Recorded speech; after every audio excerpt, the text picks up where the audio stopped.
All right, today we're tackling something huge, a threat that's kind of growing in the background of our daily lives. You might not even realize it's happening. We're talking about a crisis that could basically unravel 100 years of medical progress. Yep, we're talking about superbugs.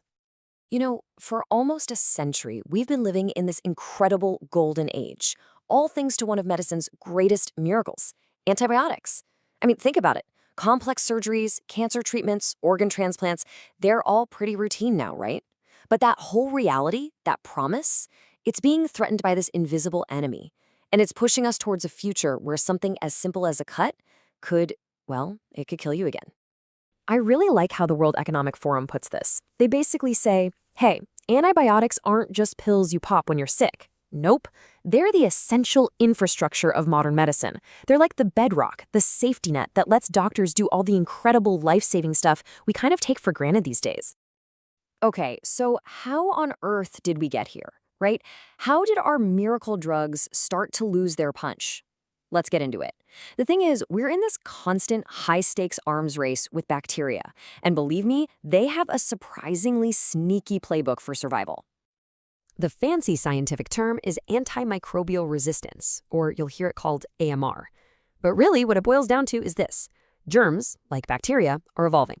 They're developing these defenses to survive the exact drugs we created to destroy them. It's wild. They learn, they adapt, and then they pass on those survival tricks to the next generation.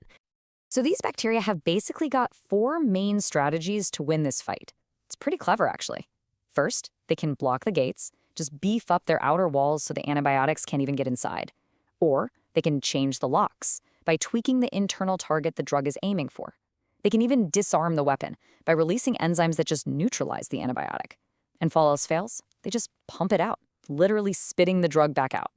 It's this non-stop microscopic war for survival. Okay, so that's the tiny battle. But what's truly mind-blowing is how this microscopic fight translates into a massive, massive global crisis. Because the fallout from AMR, it's not just about getting sick. Oh no, it's hitting us economically and socially on a scale that is just staggering. Just get your head around this number for a second. In 2019, just 1 year, almost 5 million deaths across the globe were linked to bacterial AMR. To try and put that into perspective, that's like the entire population of New Zealand gone every single year. And the money? The financial cost is just as shocking. We're talking about global hospital costs tied to AMR hitting around $693 billion a year. That is an insane amount of money being drained from healthcare systems that are already stretched thin, all to treat infections that, not too long ago, were super simple to cure. And if you think that's bad, the projections for the future are even scarier. If we keep going down this path, by 2050, AMR could actually shrink the entire global economy by $1.7 trillion. So you see, this is way more than just a health crisis. It's a full-blown economic catastrophe waiting to happen. And look, this isn't some far-off, maybe-in-the-future problem. No way. The data we're seeing right now is setting off all kinds of alarm bells. We're seeing these huge spikes in things like carbapenem-resistant infections. And that's a big deal because those are our last resort antibiotics. Some of the most dangerous superbugs have just skyrocketed. Even everyday illnesses like Shigella and gonorrhea are quickly becoming resistant to our drugs. The problem is speeding up right now as we speak. Okay, so the situation is pretty critical, but it's not all doom and gloom. What are we actually doing about it?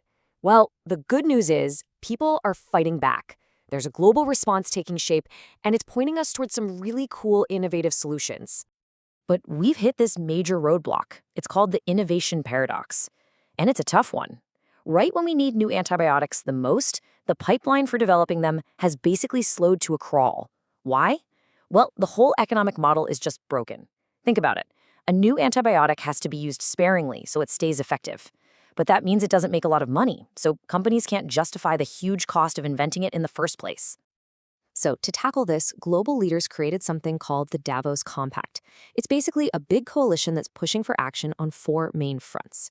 They want to boost innovation for new drugs, raise awareness so everyone understands the threat, cut down on antibiotic use in farming, and, this is the big one, create new financial incentives to finally fix that broken market. And this brings us to a really powerful idea. Yeah, we absolutely need new drugs.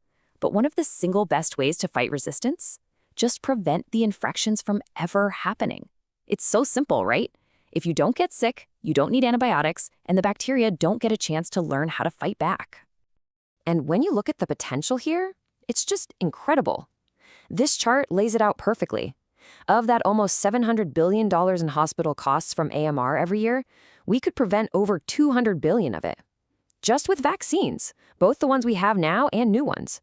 I mean, that's a huge dent in the problem, just by focusing on prevention. Looking to the future, there's some really cool science giving us hope. For one, we're seeing the development of precision antibiotics. These are like smart bombs that only target the bad bacteria, leaving all the good stuff in your gut alone. And then there's AI. Artificial intelligence is completely changing the game, helping us discover new drugs way, way faster and making the whole testing process way more efficient. So all of this leaves us with one final, really urgent question. That safety net of modern medicine, the one we've spent a century building with antibiotics, it's starting to tear. The race is on. We have to develop new tools, we have to spark innovation, and we have to change how we do things all over the world. The question isn't if we need to act anymore. The real question is, can we mend that net fast enough before we all fall through?